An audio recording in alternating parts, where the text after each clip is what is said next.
बदलाव मंच को मेरा नमन। मैं डॉक्टर विजय लक्ष्मी, काठगोदाम उत्तराखंड से आज आप लोगों के समक्ष प्रेमचंद कथावाचक में मुंशी प्रेमचंद जी की कहानी देवी आप लोगों के समक्ष प्रस्तुत कर रही हूँ। मुंशी प्रेमचंद जी का जन्म 31 जुलाई 1880 को हुआ था। इनका मूल नाम धनपत राय श्रीवास्तव था। इनको नवाब राय और मुंशी प्रेमचंद के नाम से भी हिंदी साहित्य में जाना जाता है।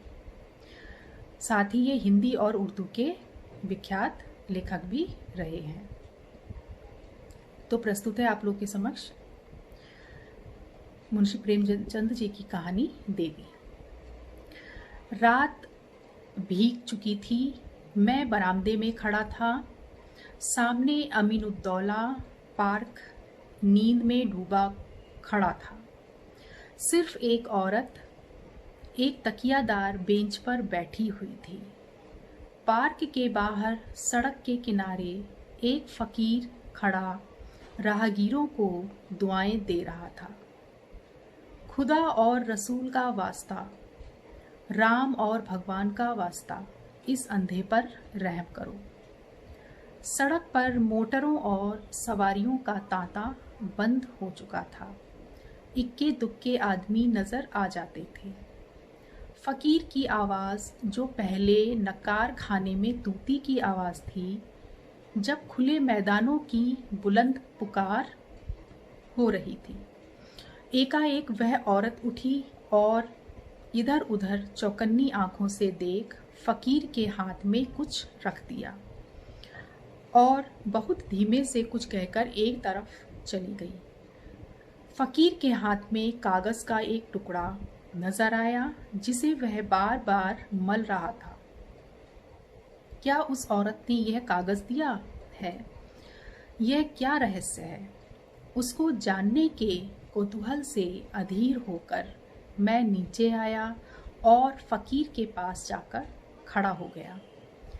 मेरी आहट आते ही फकीर ने उस कागज के पुर्जे को उंगलियों से दबाकर मुझे दिखाया और पूछा, बाबा देखो ये क्या चीज़ है? मैंने देखा 10 रुपए का नोट था। बोला, 10 रुपए का नोट है, कहाँ पाया? मैंने और कुछ ना कहा, उस औरत की तरफ दौड़ा जब अंधेरे में बस एक सपना बनकर रह गई थी। वह कई गलियों में होती हुई एक टूटे फूटे मकान के दरवाजे पर रुकी, ताला खोला और अंदर चली गई। रात को कुछ पूछना ठीक ना समझकर मैं लौट आया। रात भर जी उसी तरफ लगा रहा। एकदम तड़के फिर मैं उस गली में जा पहुंचा। मालूम हुआ वह एक अनाथ विधवा है।